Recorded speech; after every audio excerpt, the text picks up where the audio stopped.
Hello there to all my fellow Christian creatives out there. This is Tim Risto, host of the Creative Christians Podcast. Welcome to another episode of AfterThoughts. If I look a little tired today, I'll apologize in advance. We had a bunch of family in town over the Labor Day weekend. We had the wedding of one of my nieces, which was a really, really cool event. Wonderful opportunity for family to get together, of course, as weddings often are. So anyway, the wedding was locally. We didn't have to travel, but a lot of our family did, and so they all came to town. We tried to host them for a couple different opportunities throughout the weekend, and it was a blast. It was a lot of fun having so much family together in one place at one time, and it was just a lot of great fun. But I'm a little weary here after the weekend, so I may make this episode a little bit shorter. On to Afterthoughts.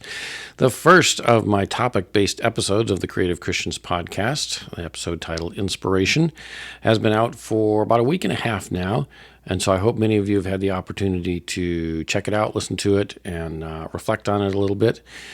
We did a whole social media push, especially on Instagram and then on my own personal Facebook page last week to kind of promote it and to highlight the 5 takeaway points that I presented in the episode. Is there one that really resonates well with you? Let me go over the 5 points here real quick. These are the 5 tips for jumpstarting inspiration in your creative life. The first one is schedule time for creativity. Make time to be creative, and that will allow you more opportunities or the potential for opportunities to be inspired. But you have to be working at being creative to kind of open the door for those possibilities. Second one is study God's Word specifically for opportunities or elements of creativity in the Bible, or what God says about inspiration and creativity.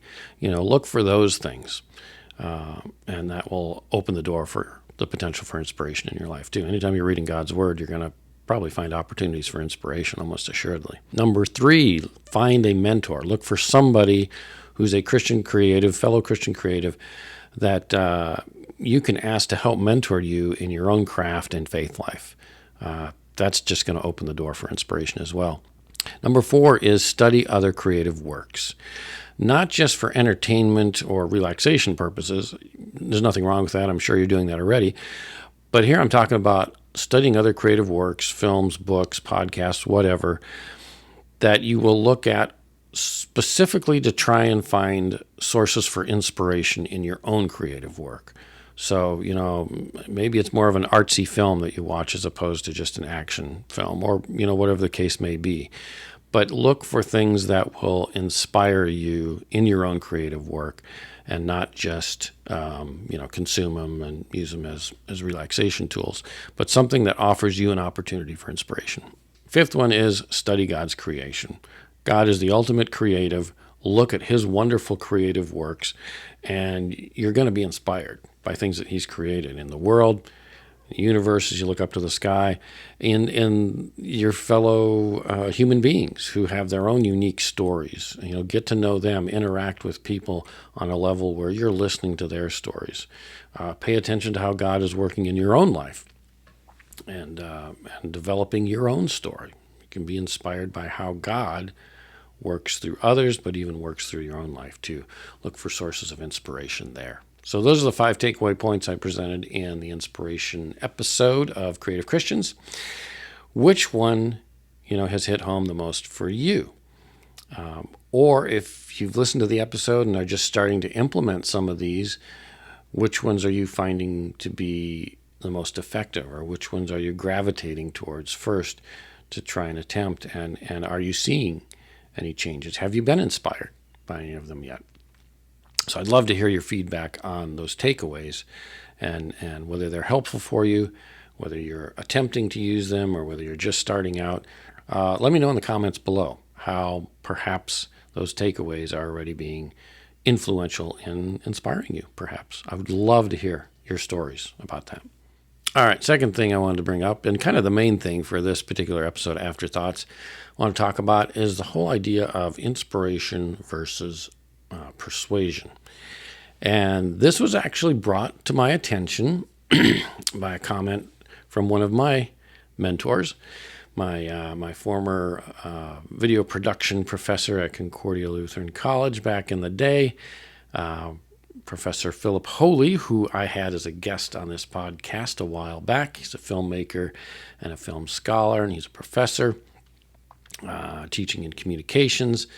Awesome guy. And he commented on Facebook, so I hope he doesn't mind. I'm going to share his comment here on the show. But one of the things he wrote, he listened to the Inspiration episode, and then he had this great little comment to make. He said, these days I'm teaching students the difference between an inspirational speech or message and a persuasive one. In the latter, you expect action. So in the persuasive one, you expect action. In the former, the inspirational speech, you expect a change of thinking and feeling, a change of attitude or perspective.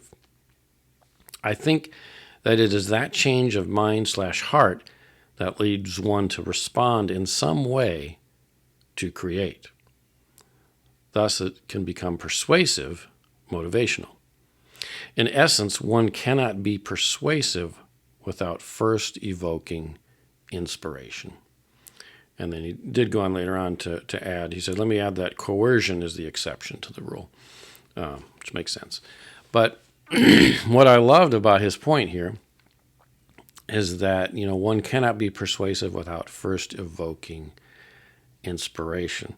I think this is really an interesting point, and this is part of why I love to dig into to content like this. So after having an episode out, this is exactly what AfterThoughts is for. The show here is to kind of reflect on some things that come out as a result of the podcast episode being out there. So this is ideal. And Phil, thank you for bringing this to my attention and to be able to put on the show here, because I think this is great stuff. The suggestion here is that to really be persuasive, you have to first have inspired your audience or inspired with your message. And inspiration is this change of thinking or feeling. This, as Phil says, a change of attitude, or perspective. And if that doesn't happen, are you really being persuaded then? A lot of people may attempt to persuade you with their message, but they may not really even believe it themselves. They may be just mouthpieces for something else if they haven't been inspired themselves. I think this is all kind of fascinating in terms of messaging, in terms of communicating our messages as Christian creatives through our creative works, or through content creators, who are trying to get a particular message across. So as you think about these two ideas of an inspirational message versus a persuasive one, what are your thoughts? Do you often try to persuade without inspiring? Are you looking to inspire in order to persuade? Or do you even think about those things much when you are looking at whatever creative work you're creating? I think in podcasting, things like that, we think more about messaging. But, in terms of just creating artistic works, maybe that's not something we always often consider.